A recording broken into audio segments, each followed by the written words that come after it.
Hello, I'm John Brink, and we are podcasting on the Brink from Prince George, British Columbia, the center of British Columbia.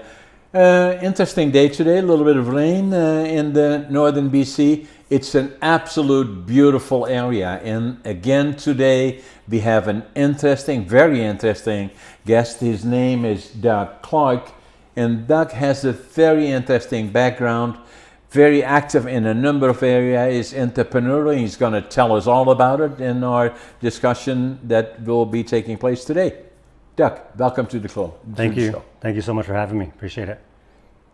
So tell me a little bit about you and your background. Were you born in BC? And Yeah, so I was born in Regina. My parents grew up here in Prince George, and then my dad went to University of Saskatchewan in Regina, and I was born there.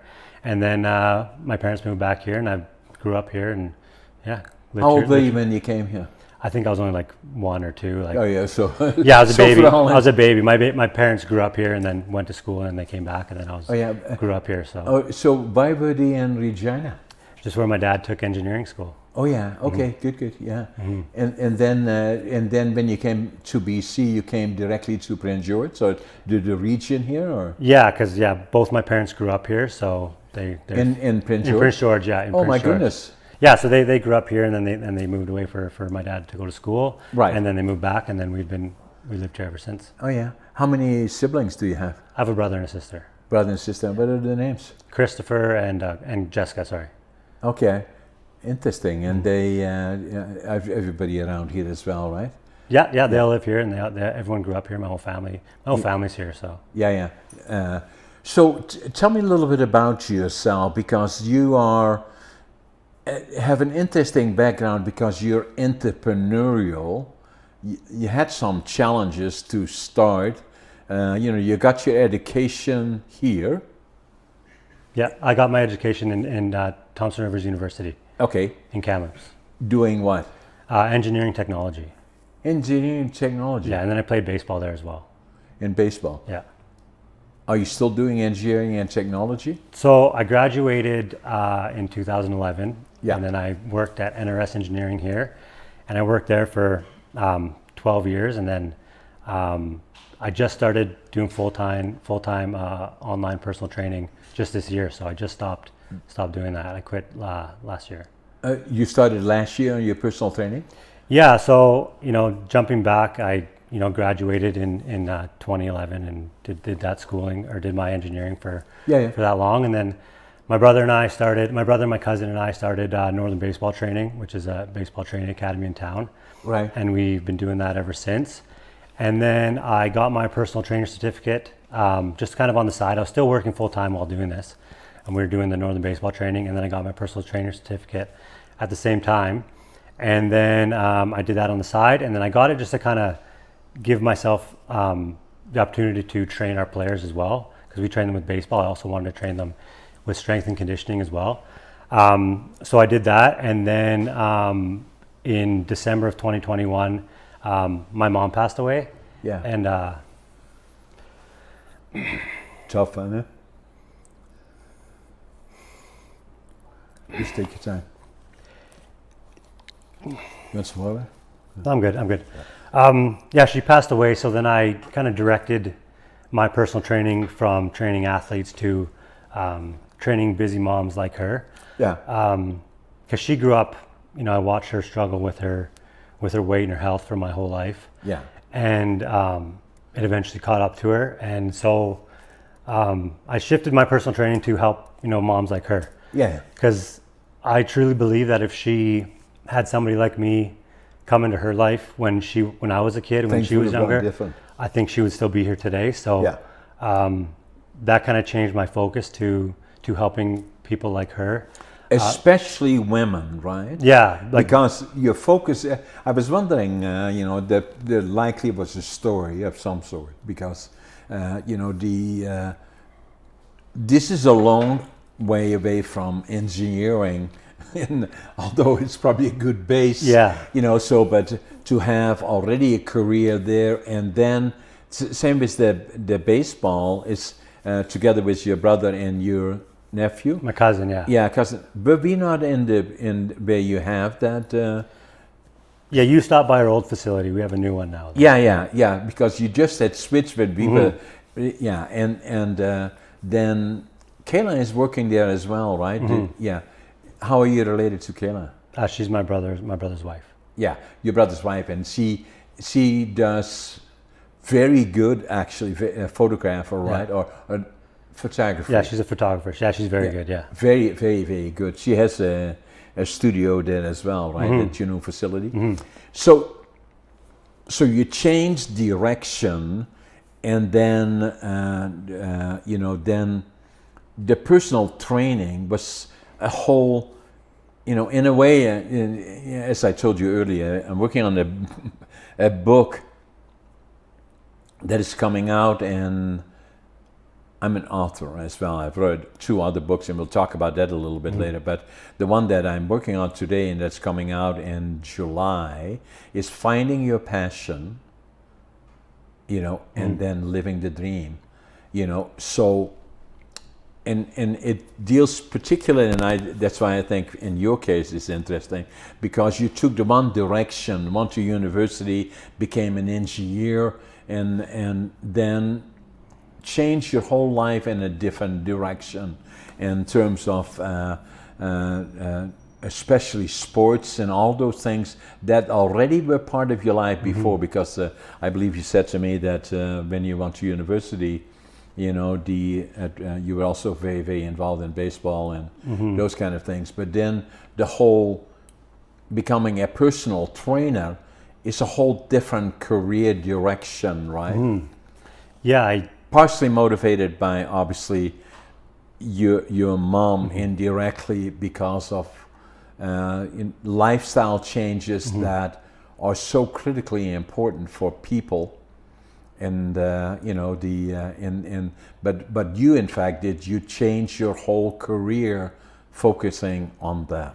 Yeah, so I was originally just doing it on the side while I was working my full-time job. I was doing it on the side, and like you said, I just had a passion for it just because of my why and why I do it is pretty strong. So it just kind of drove me to do what I do, and it ended up being to a point where I could do it full time.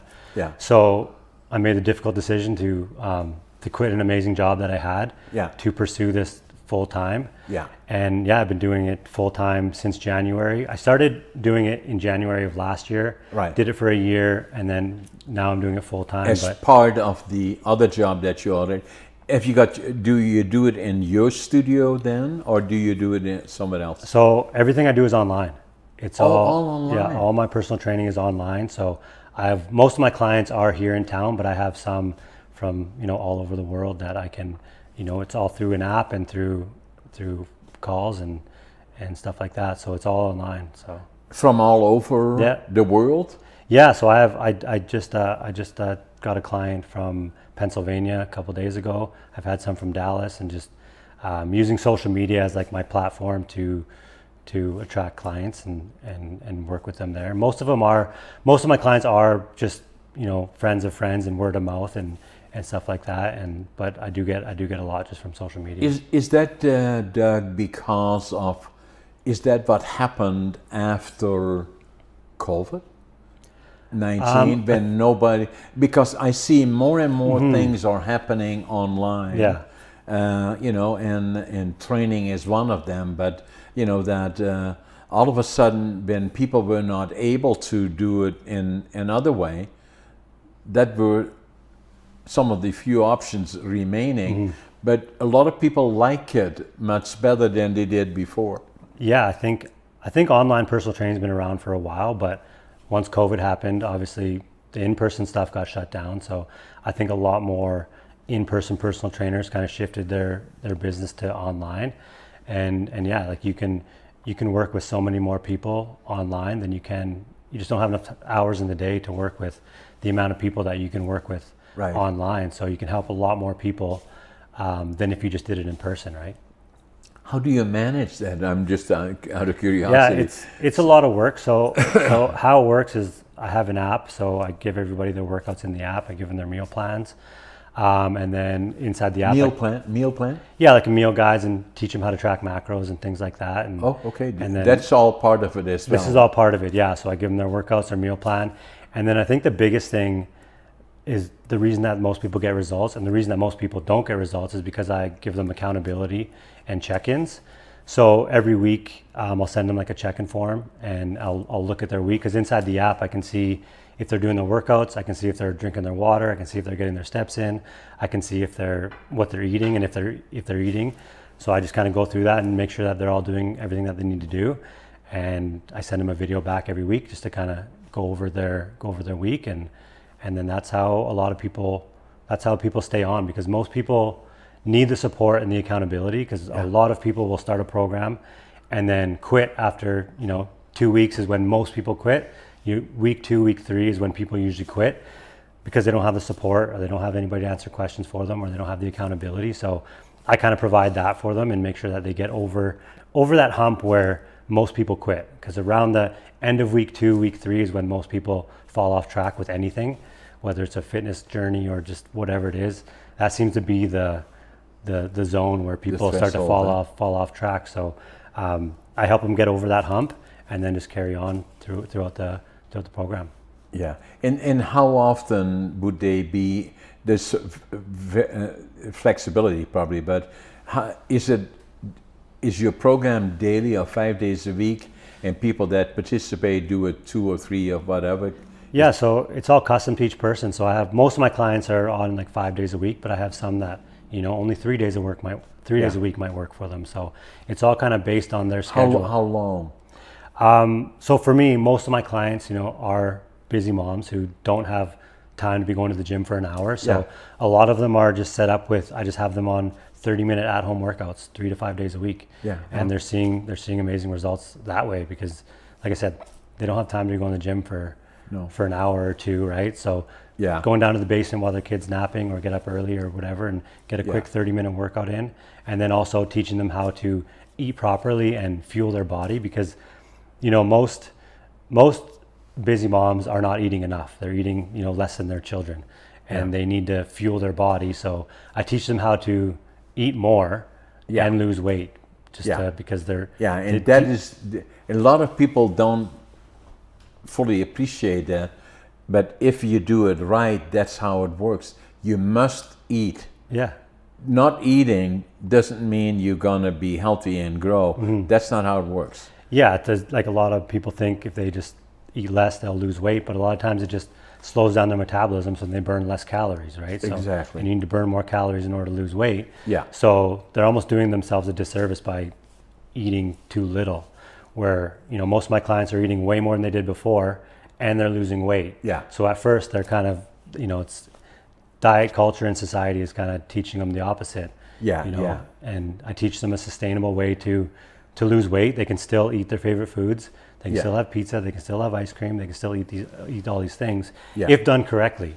Where a lot of people, the reason that they fail on their diets is because they go 100% all in, where they're only eating chicken and rice for 2 weeks, and then they want pizza, then they binge on the weekend, and they fall off track. Whereas if you allow yourself to have pizza and have cookies and have ice cream throughout your diet, then you're more likely to sustain it and then not fall off track. So So I have all my clients on like 80-20, so 80% healthy food and then 20% whatever they want. Yeah, I do that too. That's a sustainable way to do it. My wife is a vegetarian, and I call myself 80-20. And and then and I appreciate what you're saying, because I was quite old in life, really, well in my late 60s when I started training.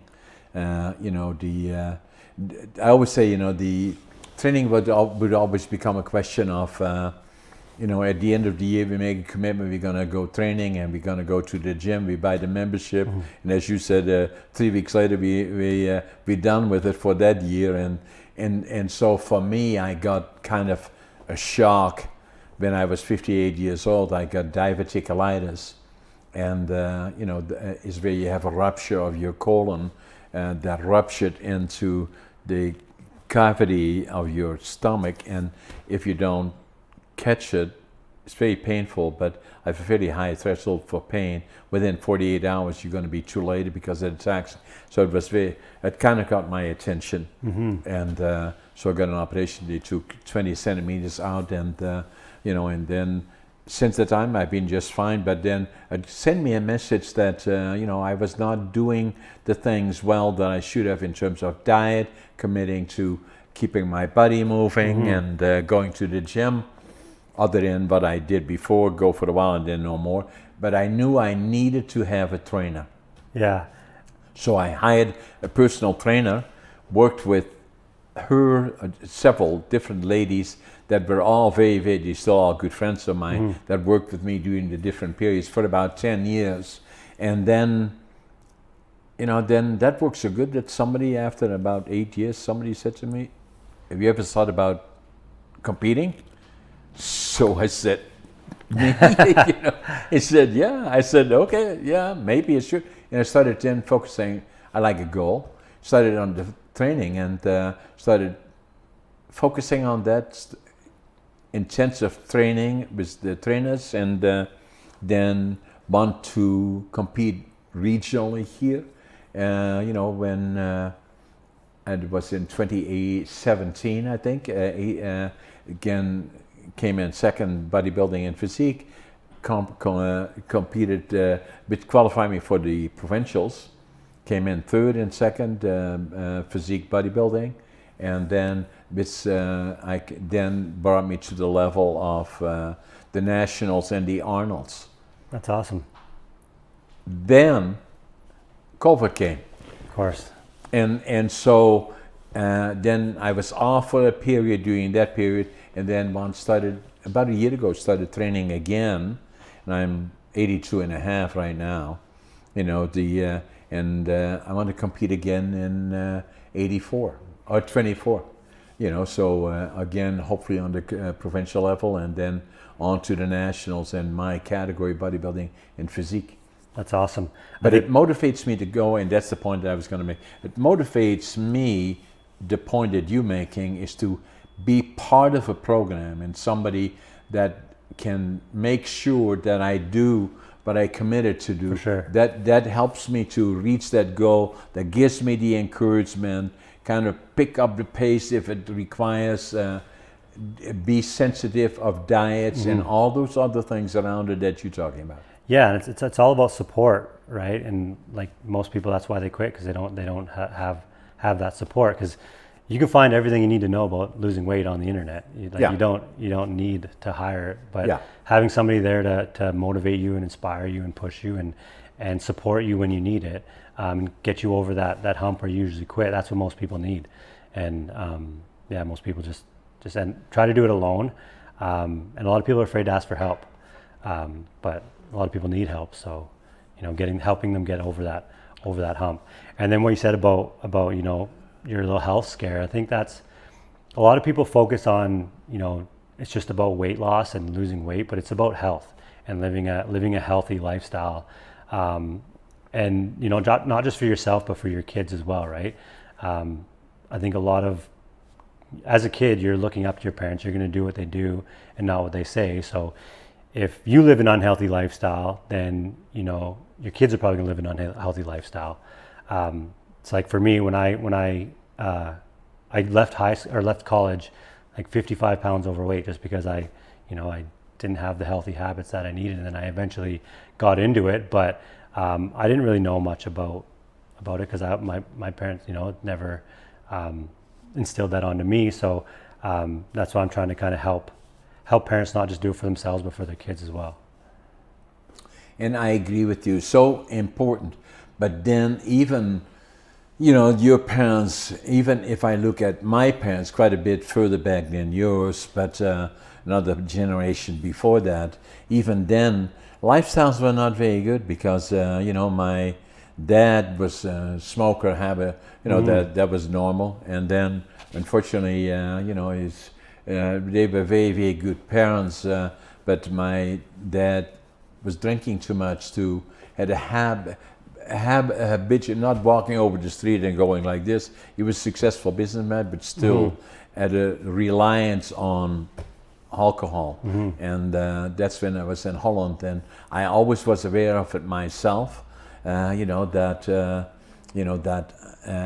want to work hard, as far as the alcohol was concerned, but always was sensitive to. I said, I hope I will not get there, because it was very, very difficult to change that. And then I had a period of where things were challenging and difficult for me.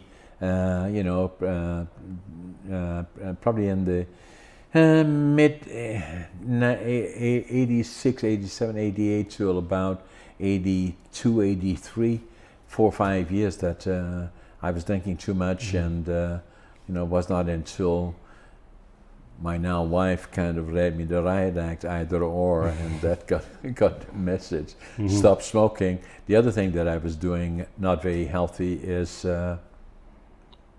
I was medicated, used Xanax, very addictive. I didn't know that at the time. So that I quit all of that smoking. I had a pipe, drinking too much, and then using Xanax, because my chest was just like this. I became reliant on it. And, so I stopped all of that in 1 week. I still don't know how I did it, but I never even looked at it again after. Not smoking, not drinking, not Xanax. Yeah, that's awesome. It's not easy to quit that stuff, especially 3 things at once. So yeah. Now, you had a bit of experience there as well. So tell me a little bit about it.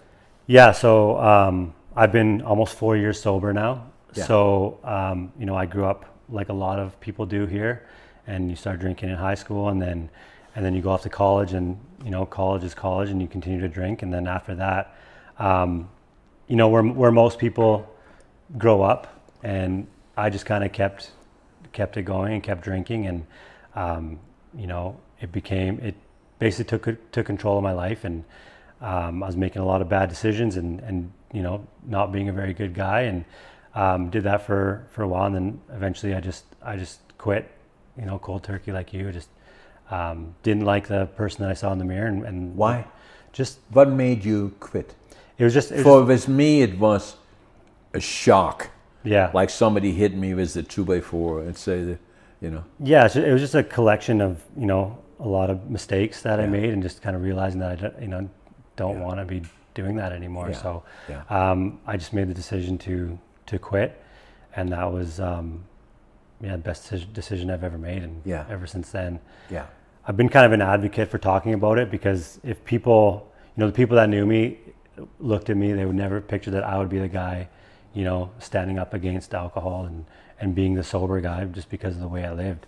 And well, that's why I talk about it too. That's why I write about it too. Yeah. I think it's good to talk about it. I don't think enough people talk about it, especially with alcohol. I have an obligation to talk about it. For sure. Yeah, I think so too. Because especially like in a small town like this, alcohol is so, it's especially here. Yeah, it's poison. It doesn't just poison your body, it poisons your mind, it poisons your relationships, it poisons your goals. Everything around you. Everything around you. There's nothing like... The whole circle of, that is around you end up with nothing. Yeah, and there's like, obviously, if you can, have a couple drinks here and there, then that's okay. But most people, what they do is they it's too much, right? Yeah. And it's poisoning a lot of areas of their life, and you don't really see it until you're outside of it. Yeah. You might have an idea, like I'd tell myself I need to stop, but then you keep going. And then kind of looking back, Doug, even now for me, and I don't know with you, I presume that's the same. I don't even care about it. No.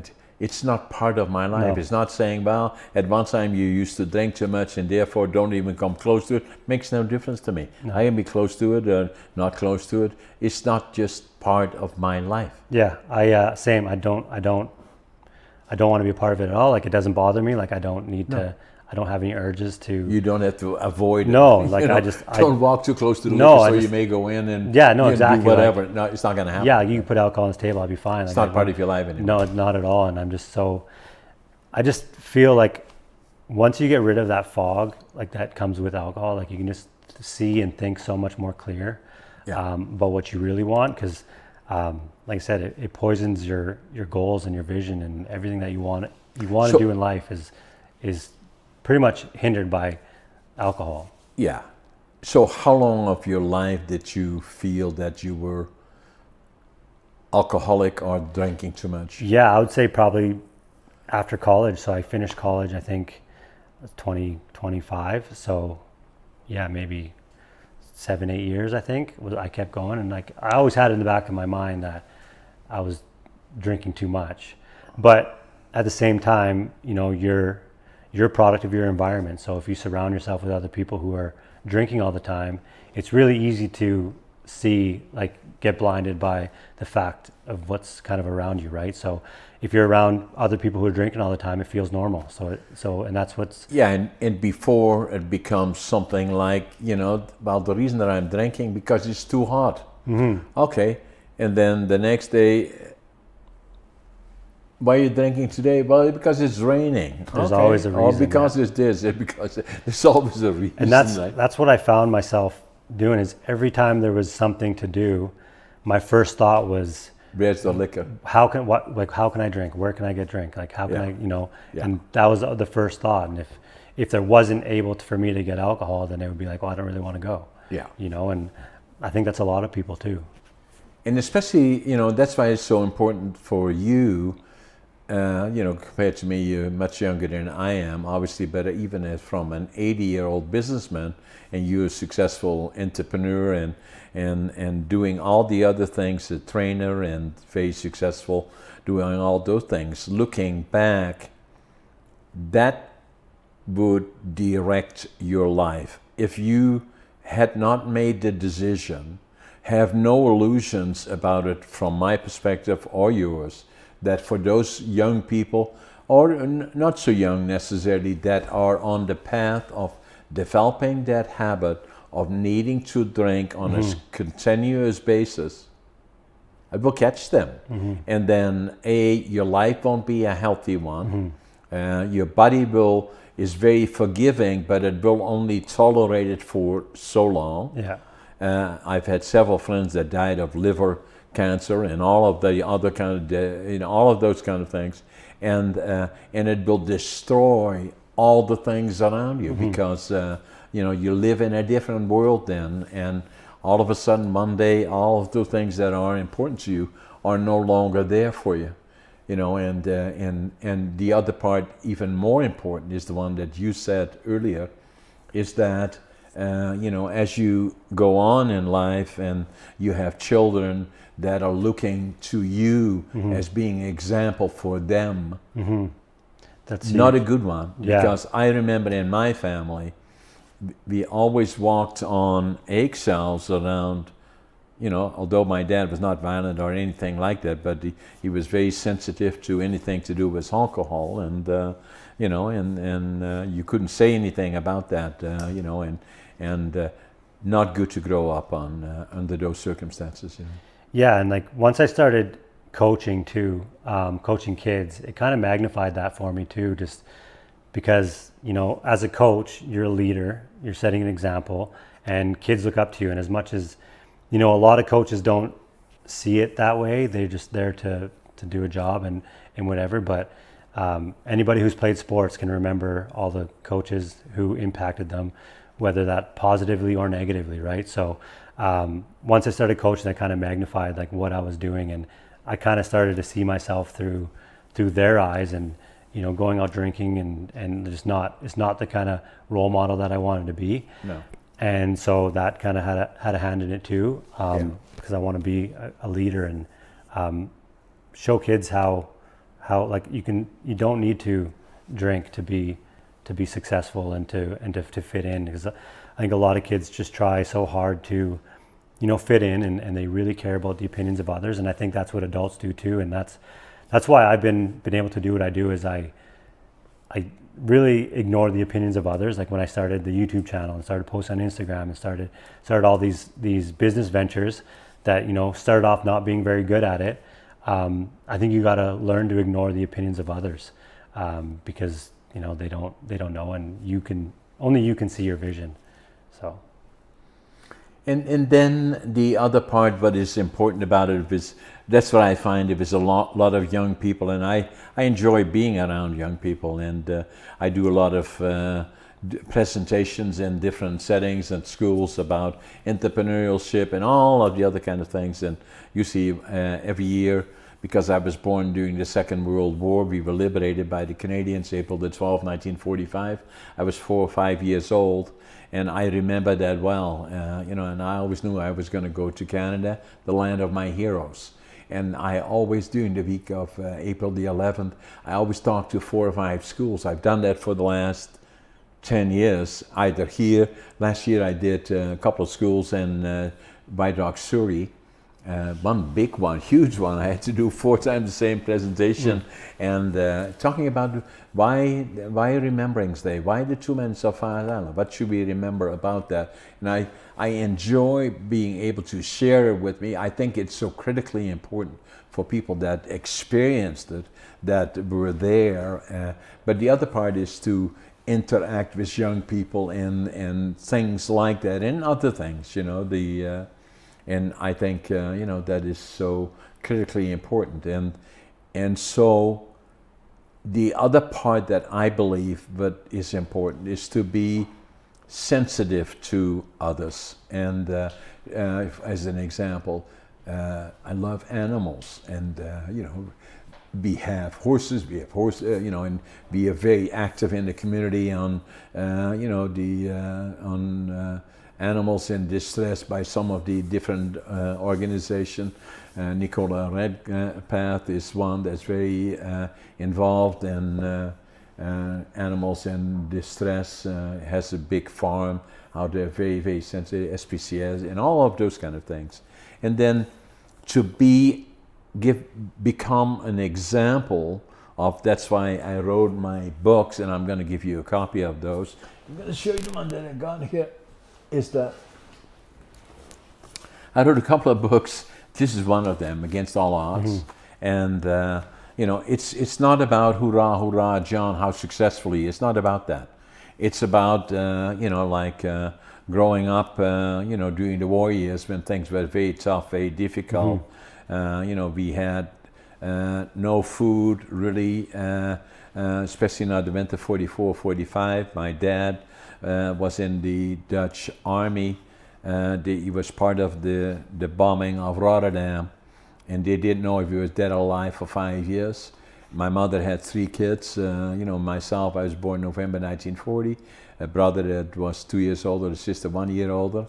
And we every morning would go with gunny sacks trying to find anything edible or burnable, and then in the nights, bombers would be overhead from the time that I remember. I was about 4 years old when they were bombing Germany, and as a result, probably was affected by PTSD in a child, of the fear of losing a parent, the critical parent in your life, and I was not very good in school, so I failed grade 3, and I failed grade 7 3 times, and then they said, well, should we send him to mentally challenged school, or should we get him a job? Fortunately, he got me a job as a back. And so I write about it, and then including the other problems that my drinking too much at a period of life. So I felt I had to write about that, and entrepreneurship. And coming down here was nothing other than, when I came out the bus, I had $25.47. But what is later underneath it is, the critical part is attitude, passion, work ethic, but follows success. And, but I had a dream, couldn't speak the language, didn't know a soul, didn't have a job. And came off the bus here and, and then started as cleanup man, blah, blah, blah, all the other kind of things. So this book, I always felt I had to write about it. Not about the hoorah, hoorah, but the other things, that in spite of it all, if I can do it, anybody can do it, or never give up, right? So this one deals with that. It took me 80 years to live it, 20 years to think about it, 2 years to write it. So I'm going to give you one of this copy, and we're going to sign it before I give it to you. And then the other one that I thought, well, why was I had so many challenges in school? Well, what I found out when I was 57 years old, I looked in the bookstore here and I found this book, Driven to Distraction. I opened the book, and it said ADHD. I never heard of that. And then the more I found out about it, and initially I was ashamed of it, didn't talk about it really, even not my doc. For 5 years it took me to tell him, and he delivered our 2 daughters, and he was a friend. When I was 62 or 63 years old, I went into his office and he said, "Hey John, why are you here?" I said, "I think I got ADHD." And he said, "Okay, well, let's kind of check it out." And I did, so. And then for a long time, I didn't talk about it. But it's only in the last 5, 6, 7, 8 years that I started to talk about it more and more. And then I felt I had to write about it. ADHD Unlocked. I'm going to give you a copy of this as well. And I say about ADHD, frequency of occurrence much more frequent than most people had estimated. I had 1 week I did 3 podcasts. One of them I knew was ADHD. She was a lady from Oregon, Eugene, Oregon, actually and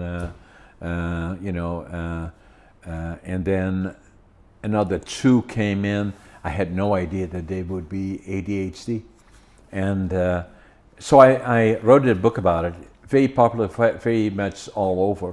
It's important not only for ADHD, but also for people that are slow learners, are affected by trauma, and subsequently slow learners, or otherwise, like First Nations, for instance, that tend to, because of effects of trauma, be slow learners potentially, and then the other one is because you will not avoid meeting them because they are in your circle.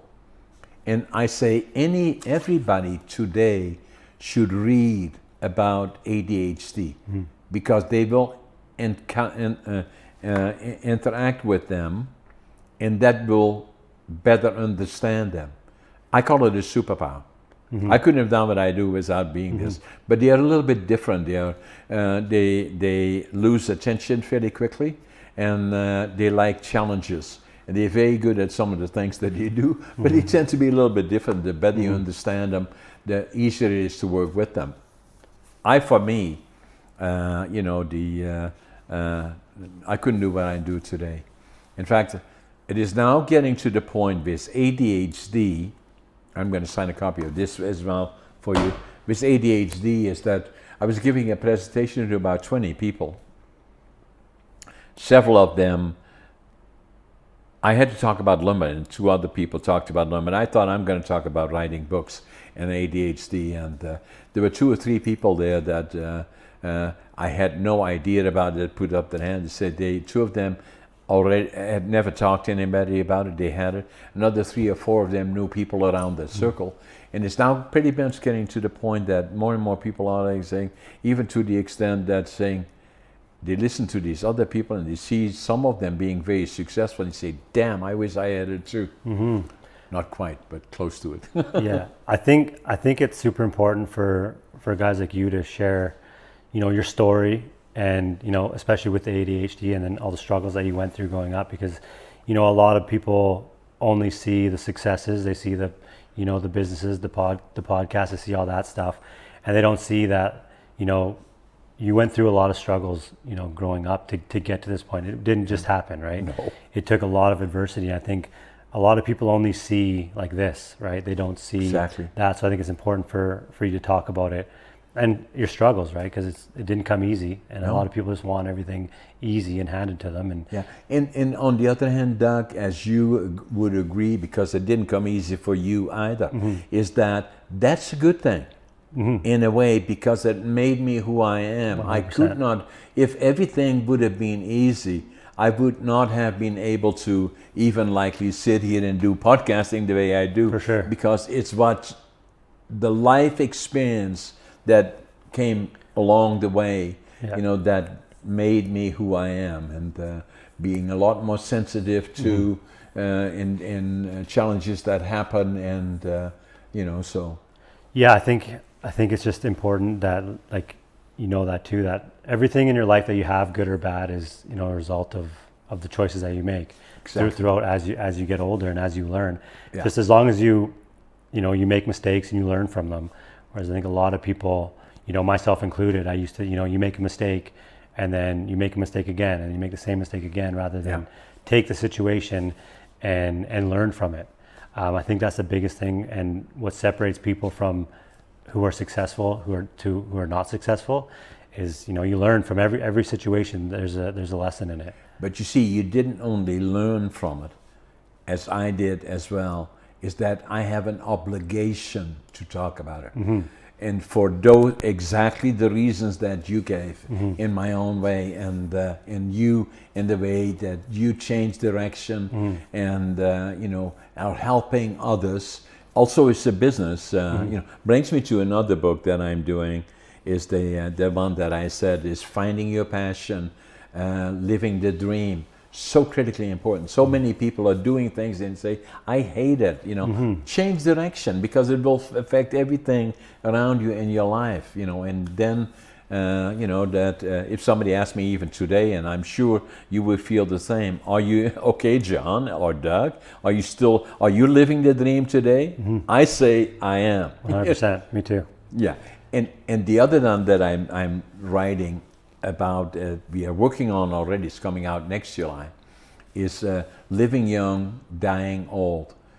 And that simply, interesting title, somebody would say, what is it about? Well, it's about that a healthy lifestyle, you know, your body is very forgiving, but the earlier you can determine that to be kind to your body, make it move, make sure that your diet is balanced, not perfect, 80-20. Your example is a good one. You don't have to become an Olympian or a bodybuilder that can compete at the Arnolds. It's not necessary. No. At least move your body so that you can stay fit, because at the end of the day, it allows you for quality of life. And that Ben saying's so important, and as you already said, that you know, the people around you that love you and care about you, you know, you have, in a sense, an obligation to them to make sure that you're good and healthy, and so that they don't have to worry about you. You know, like I even had it in a way with my mother. She died when she was 83. You know, she was born in, that was 1998, so she was doing well, but as a kid, coming through the war years and then some other health issues that she had, you know, I didn't think that as a kid that she would become 38, let alone 83.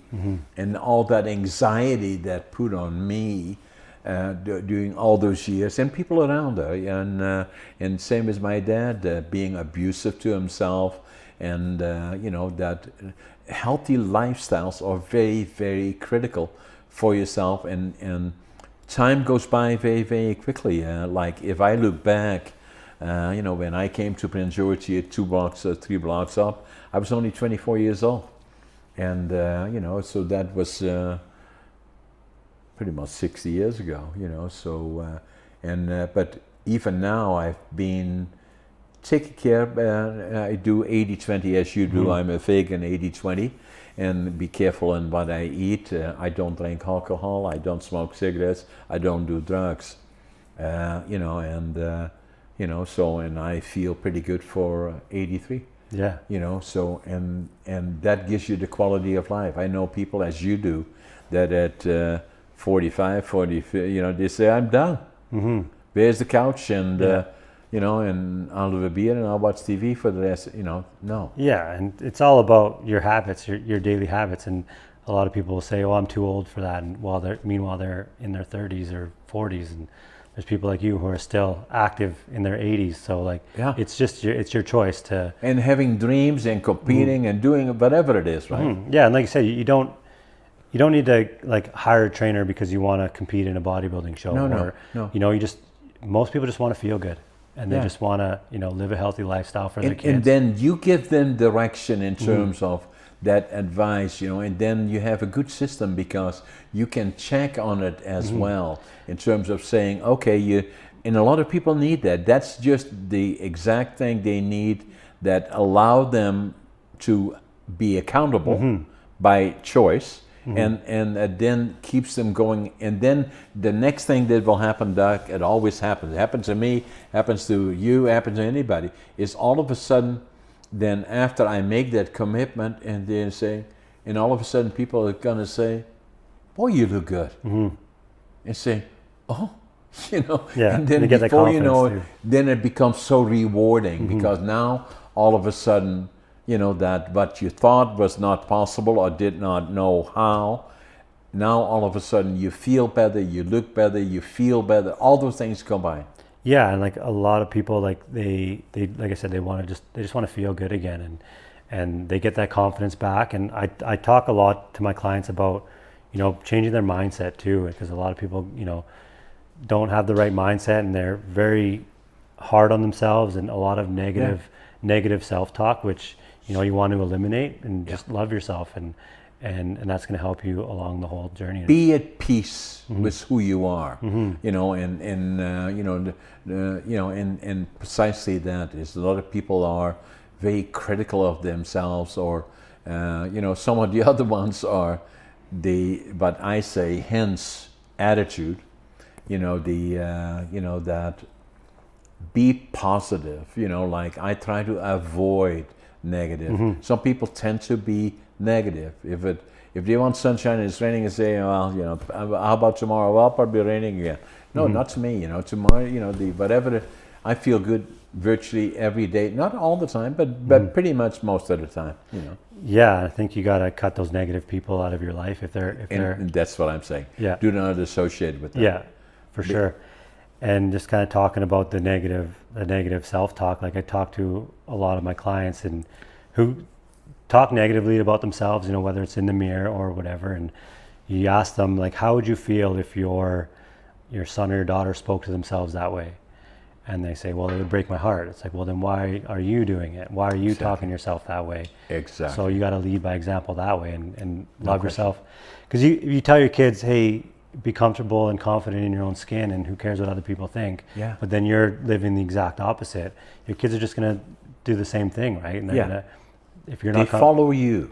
They do what you do and not what you say. So yeah, they're gonna. You got to lead by example, and with all areas of your life. And you talk about passion, and obviously I'm super passionate about helping people and doing what I do because of what happened. I think that's what true passion is like. That's what life is doing something that you're passionate about. Correct. And a lot of people are stuck doing, like, getting up every day and working jobs they hate, and sleeping a third of their life, working a third of their life at a job they hate, and then the other third they're grumpy because they have to go back to work the next day. Yeah. Right. So I think you have to find something that you love to do, and that's just what's going to make you happy. And I think that's what most people need to do. And there is a bit of a process about finding your passion and saying, I hear so many young people in particular say, okay, I'm finished high school or whatever, and my automatic question, what you gonna do? I don't know. You gotta try things. Yeah, so try to find out. That's I hope what my book is helpful for, finding your passion, because and that's where the difference. Or they say, I'm going to make a lot of money.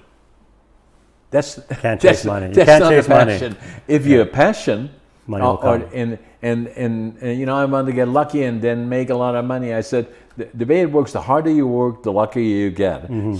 So yeah, that sort of thing. Yeah, if you chase money, you're probably not going to get money. But if you chase something that you love and you do something that you love to do, the money will follow and everything will follow. But if you just go, exactly, I want to do this because I want to make money, then you're probably not going to be successful. People can see right through that. But exactly, for people who do what they do because they love it, people can sense that. Yeah. And that's that's where you're going to be successful, is because people can see right through the people who are doing it for the wrong reasons, right? Yeah. So the other thing that I want to do is do the one that I'm going to give you one of those books too, finding your passion, living the dream. I think is critically important in terms of lifestyle. I'll have that in the next 2 months. I'm going to get you a copy of that. The other one that I'm writing is the Living Young, Dying Old, and that basically is exactly what you are talking about and what I'm talking about. I'm being careful in terms, have been for quite a number of years, careful in terms of what, it's not an obsession, but I do about 80-20. Then I go to the gym and I kind of stay fit and active. And then mentally, I'm active, obviously doing a lot of things. My book writing is amazing, it's grade 7, but I'm a good writer. And considering my English is not my natural language. When I came, I couldn't speak the language, so I didn't, I could just say yes and no, but that was about it. And, but I always like to write, and I have a natural ability to be good at writing. And then, and the other one then, the Living Young includes all those things, like finding your passion, keep active. Like you were saying, is that even if I'm listening to you here, is you've been working on getting your trainer certificate, being a trainer. Then you're excited about I think the last time, I forget exactly when it was, when you had your new training court for baseball. You guys were all excited about that, and it was beautiful. And then the next thing is, you're training obviously online and developing that program, which is, and that's why I like listening to it. What you're saying, because obviously I'm interested in it because I'm a podcaster and be very active on podcasting. But I like the idea of being able to ask you, okay, well, how does this work then? And how does that work? And the more I hear from you about it, the more it starts clicking in my mind. I said, now I see why they would want to have him, because he doesn't only tell you what to do, he helps you in guiding your life in different directions because of experience and knowledge that you have, maybe diet, maybe physically, or any other things that he sees that makes you feel better and move into it. I can see that. Yeah, and everybody needs to be coached differently, right? Some people need a kick in the butt, and some people need a little bit, softer approach and helping them get over some struggles that they have, like mentally or physically or whatever, and you just support them through it. And I think that's what people need, more than just, hey, here's a workout, right? Yeah, and I agree. And so in my next book that I'm doing, Living Young and Dying Old, is saying there is no there's no limit to age, So I will be 83 in November, and so what? I still go to bed to work. I get up in the morning at 5:30. I always think I'm late. I always make my bed before I go. I'm usually the first one there, the last one to go. And I enjoy what I'm doing. And you love what you do, so that's what success is, I think, is. And then do other things. This one I started 6, 7, 8 years ago. I thought about it for a long time, and then writing a book, and then I write another one, and I want to write one a year. And then podcasting is something else that I started just before COVID, but it was really not podcasting. Then we started when we had the studio here, and we have done 124. You're the 124th, and I love it because we can have these conversations between you and me. Can you imagine that? The whole world is looking at it. From right around the world, we sitting here having a conversation about two individuals interacting, and the whole world can see it, really. And we get reactions, as you do. We'll talk about your podcasting too in a minute, is that all of a sudden we had, with all our social media, we had, I think, January, February, March, an average of 5 million per month. It's crazy. Can you believe that? Unbelievable. You know, Yeah, the internet's crazy. and that's the beauty of it, you know, in terms of you know, in the way I like to do our podcasting is to, you know, like you and me have really not talked a whole lot. We have known about each other and touched on each other indirectly, but we're much closer in our lives and what happened in our lives than, and hopefully it's helpful for others.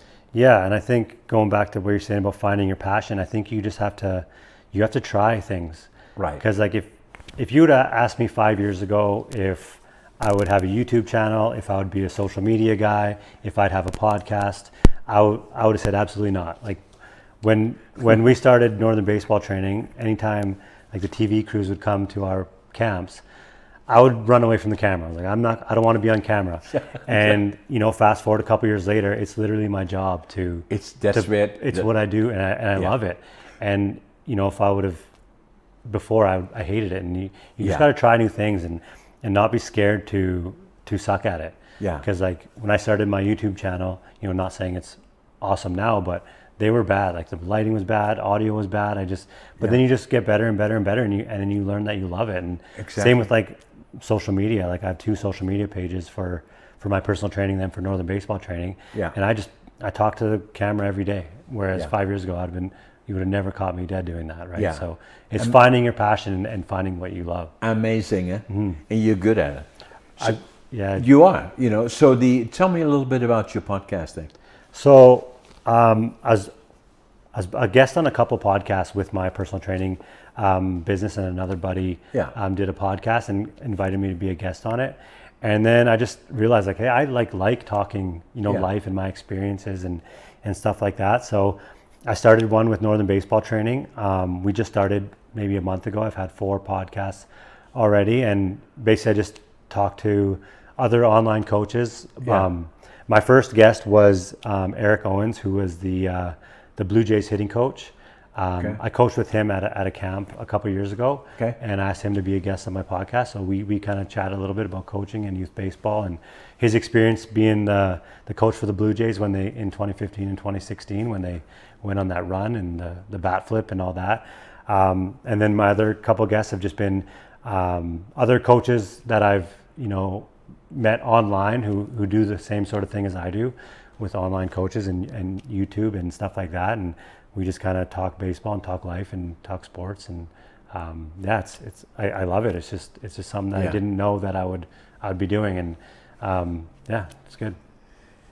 So, thank you for being my guest on my podcast. Hope you show our conversation on your podcast, of course.